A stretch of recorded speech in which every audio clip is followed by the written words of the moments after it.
Bismillahirrahmanirrahim. Assalamualaikum warahmatullahi wabarakatuh. Apa khabar semua? Alhamdulillah, hari ini kita berjumpa lagi.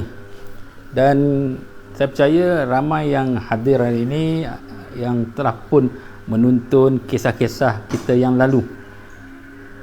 Di mana ramai perunding yang berbeza dengan cerita-cerita yang berbeza. Di mana daripada 2 minggu lepas pelbagai kisah-kisah benar yang kita telah tampilkan, untuk apa? Untuk kita semua mengambil iktibar. Sebab hakikatnya isu pusaka ni adalah isu yang penting dan banyak akibat-akibat buruk yang berlaku apabila kita tidak peka. Jadi hari ini sementara kita menunggu tu, saya berharap siapa-siapa yang hadir hari ini jemput ramai-ramai datang untuk hadir.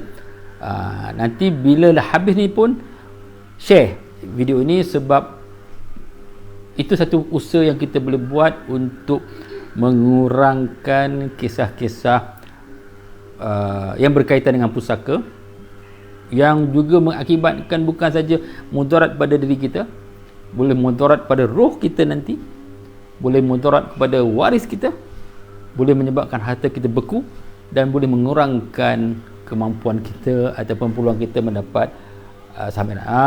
Saya nampak Jurutempur Pusaka ada di sini, Puan Arina pun ada di sini. Alhamdulillah, jemput lagi. InsyaAllah kita akan mula sebentar lagi. Sudah cukup kita ni kuota untuk kita bermula. Wah, Jurutempur Pusaka datang bersiaran menonton daripada Sungai Petani. Alhamdulillah. Hari ini saya bersiaran daripada rumah saya. Saya tak gerak ke mana, hari ini hujan. Jadi tuan-tuan dan puan, ini adalah segmen harian ya. Jadi kalau siapa yang first time tengok ni, segmen harian maksudnya sejak 2 minggu lepas, setiap hari Isnin hingga Jumaat pada 9 suku malam. Senang nak ingat ni, 9 suku malam kami akan berkudara. Bukan saya saja, berbeza-beza, topiknya berbeza, menceritakan kisah-kisah benar yang kita jumpa, yang datang kepada kami, dan ada yang dapat kita selesaikan, yang ada lagi yang atas sebab-sebab tertentu tidak dapat selesaikan, tetapi kita boleh mengambil sebagai iktibar. Jadi tuan-tuan dan puan, inilah kisah yang kita nak buat. Jadi hari ini kisah saya yang saya nak kongsi hari ini bertajuk kebun dosa. Apa maksudnya kebun dosa, tuan-tuan dan puan? Sebenarnya dalam kehidupan kita dan sebagai seorang Islam, antara perkara ataupun pekerjaan yang murni adalah bercucuk tanam, dan ramai di kalangan kita terlibat dalam bercucuk tanam, dan ramai juga di kalangan kita juga mempunyai kebun. Tetapi dalam kita bertekad untuk berusaha mendapat rezeki, tetapi ramai yang tidak sedar mereka terjebak dalam termakan harta batil. Okey. Jadi ini saya nak ceritakan ya. Ini kisah benar. Pada saya 3 tahun lepas lah, saya dijemput untuk memberi ceramah di kawasan Pahang. So, satu siri saya berceramah di beberapa masjid, dan satu hari saya berceramah di masjid kampung New Zealand. Okey. Dan kebetulan di dalam antara jemaah yang hadir di masjid kampung New Zealand itu ada seorang saya kata abang lah, Abang Haji ni. Dan dia terkesan dengan apa yang saya katakan. Sebab apa? Datuk dia meninggal dunia pada tahun 1998. Ketika meninggal dunia itu mempunyai 2 orang isteri, dan anak sebelah isteri sana ada, isteri yang satu lagi pun ada. Dan bila meninggal dunia, arwah meninggalkan 3 geran tanah. Ada kebun dan sebagainya, dan juga tapak rumah. Okey. Dan malangnya, apabila arwah meninggal, urusan pusaka tidak dibuat. Bila tidak buat, maksudnya tanah masih nama arwah lagi. Dan Selang bertahun-tahun, isteri pertama meninggal, isteri kedua meninggal, dan di kalangan anak-anak pun ada yang telah meninggal dunia. Dan ini munculnya Haji ni, Haji Lasim kita panggil lah. Okay, bukan nama sebenar. Jadi Haji Lasim ni, dia tahulah sedikit tentang hukum hakam ni, dan dia tahu apabila tanah ni masih nama arwah, maka haknya jatuh kepada waris tahap pertama, waris tahap kedua dan sebagainya. Dan beliau adalah waris tahap ketiga dekat cucu. Dan apabila beliau melihat tanah ini diusahakan oleh hanya beberapa pihak saja. Jadi maksudnya kalau contohnya arah pertama tak saja ada 4 dengan 5 ada 9 orang.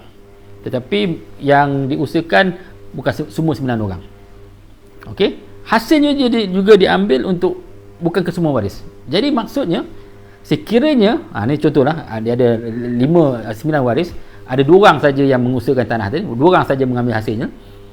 Dan kalau yang lain tidak redha ataupun mengatakan kenapa aku tak dapat hasil, maka mereka termakan harta batil. Itulah yang merisaukan Haji Lasim ni. Dan sebelum berjumpa kami, Haji Lasim tu telah mencuba, sebab dia tahu takut dia punya kaum kerabatnya termakan harta batil, cuba menyelesaikan. Dia sentiasa ada geran-geran itu dan sentiasa bercerita kepada waris-waris untuk menyelesaikan. Beliau juga telah pergi ke mahkamah syariah untuk bertanya. Mahkamah syariah kata, ini si mengikut faraidnya, mereka-mereka ni berhak. Jadi dah tahu siapa yang berhak. Dan juga Haji Lasim ini juga telah bertanya kepada beberapa pihak, pejabat tanah sebagainya, tetapi tidak dapat penyelesaian. Sehinggalah Haji Lasim dengar penerangan yang saya sampaikan, dan kemudian beliau bertemu dengan seorang perunding di kawasan Maran, dan perunding itu juga telah rujuk kepada kami, dan saya berkomunikasi dengan Haji Lasim pada mulanya hanya melalui telefon saja. Jadi saya tanya apa ceritanya. Dia kata okey, sekarang ni ada 3 geran tanah diusahakan oleh 2 orang. Saya sendiri pun berminat untuk mengusahakan tanah itu, tapi saya takut. Macam mana isunya? Macam mana cara penyelesaiannya? Jadi saya kata mudah saja. Dia kata mudah. Saya dah 8 tahun dah nak selesai, tak selesai-selesai. Tuan kata mudah. Jadi sebenarnya saya kata untuk kisah sebegini ini, yang sebenarnya kita perlu kenal pasti siapa waris-waris. Jadi Haji Lasim mengeluarkan bagnya, menunjukkan senarai 36 waris. Saya kata senanglah ni. Kata apa isunya? Isunya Haji Lasim kata saya tak tahu macam mana nak buat. Okey, tak apa. Dia kata macam ni lah. Saya tanya balik Haji Lasim, tanah ni sebenarnya siapa yang berminat untuk mengusahakan? Dia kata ada 3 orang. Okey, bagus. Dan 3 ni sanggup tak untuk membeli hak ini daripada waris-waris? Boleh saja.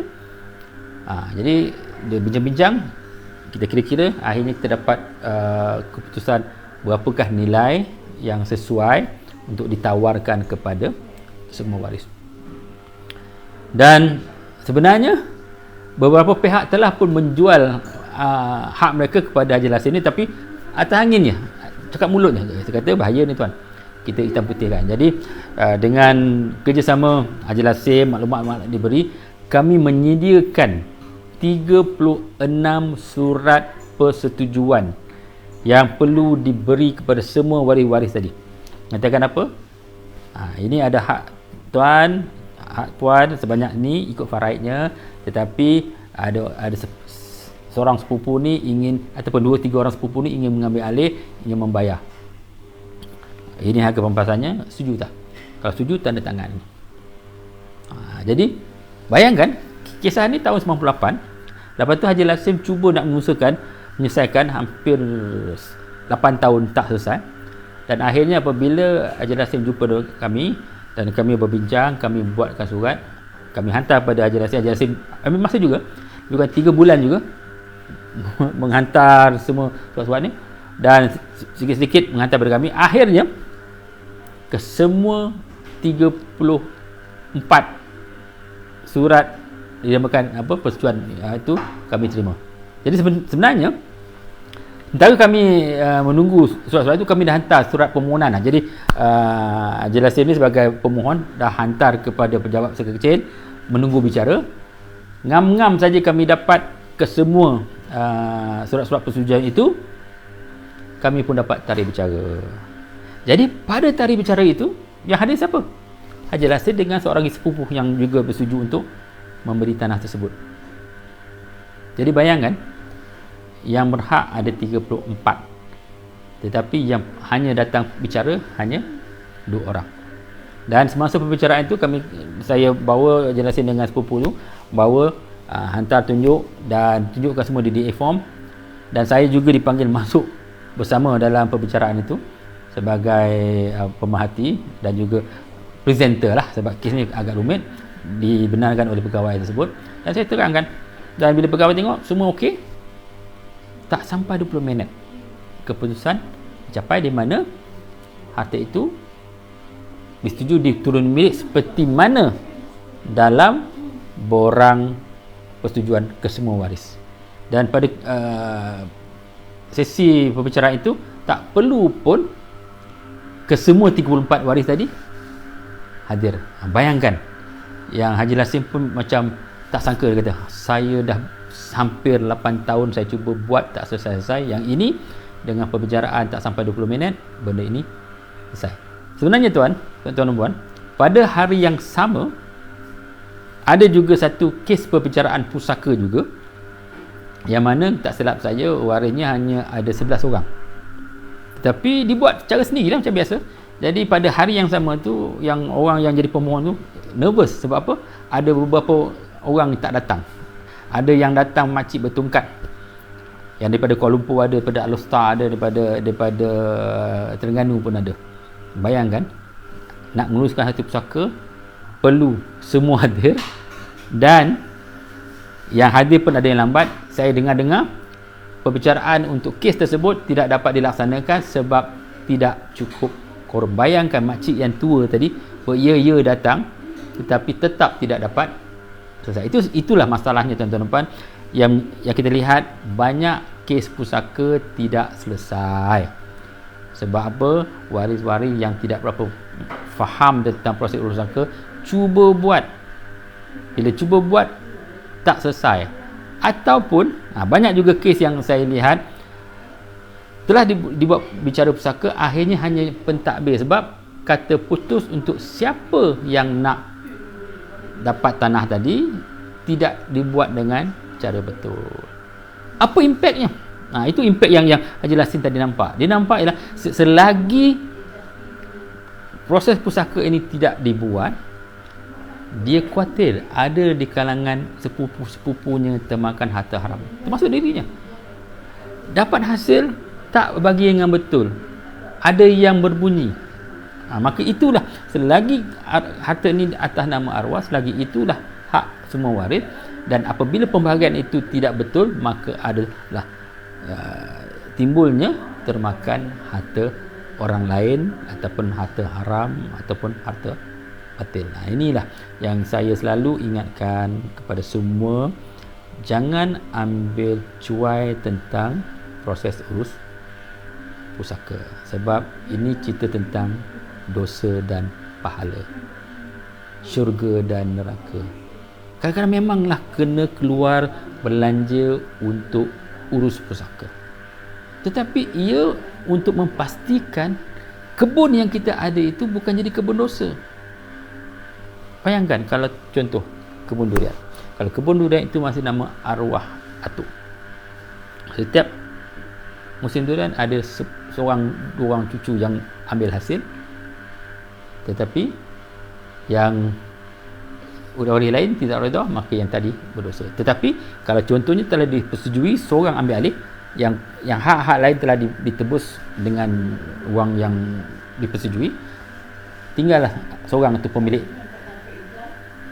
dusun durian. Tetapi bila musim durian, dia pun ajak semua sepupu sepapat datanglah datang durian dusun aku untuk makan durian. Ketika itu tidak ada dosa, pahala bagi tuan punya tanah tadi menjamu kaum kerabatnya dengan durian. Nampak tak perbezaan antara dosa, kebun dosa dengan kebun pahala? Jadi pilihlah tuan-tuan nak yang macam mana. Jadi itulah tuan-tuan dan puan, usaha yang selalu dilakukan oleh Imam Pusaka adalah menceritakan tentang hukum hakam ini, tentang proses yang betul. Jadi sekiranya di luar sana terdapat kes-kes yang mana masih ada tanah atas nama arwah, ataupun tanah yang telah dicuba diuruskan tetapi sampai separuh jalan, sampai peringkat pentadbir, usahakan untuk selesaikan. Cara terbaik adalah untuk hubungi Mampusaka. Kami menyediakan khidmat runding percuma permulaan untuk memberitahu apakah langkah-langkah yang selanjutnya. Jadi boleh rujuk, nanti di bawah ini akan ada link untuk hubungi kami, perunding kami yang di luar sana pun boleh letak link masing-masing supaya kalau ada siapa yang di luar sana ingin hubungi tuan-tuan dan puan, boleh, dan kami akan bantu untuk memastikan proses itu dapat dijalankan seperti mana yang kami bantu Haji Lasim tadi. 8 tahun Haji tadi telah cuba untuk menyelesaikan, tidak selesai. Akhirnya dengan bantuan Mahpusaka kami dapat selesaikan kes yang telah berlanjutan dari tahun 1998. Okey. Jadi, jangan lupa, saya bukannya hari-hari. Besok ada lagi kisah 9 suku, kisah daripada Jurutera Pusaka yang akan bersiaran daripada Sungai Petani, dan setiap hari ada. Jangan lupa untuk terus menonton siri 9 suku yang menceritakan kisah-kisah benar untuk menjadi tauladan kepada kita semua. Jadi itu sajalah yang saya sampaikan hari ini. Saya harap apa yang saya sampaikan tadi dapat sedikit memberi kesedaran, kefahaman kepada semua yang hadir hari ini, dan saya harap yang hadir hari ini juga panjang-panjangkan video ini, share, invite rakan-rakan lain supaya sekiranya ada sebarang permasalahan sebegini dapat dibantu dan dapat diselesaikan, dan mengelakkan daripada semua pemilik tanah kebun ini terlibat dalam kebun dosa. Yang itu, jumpa lagi. Wabillahi taufiq wal hidayah. Assalamualaikum warahmatullahi wabarakatuh.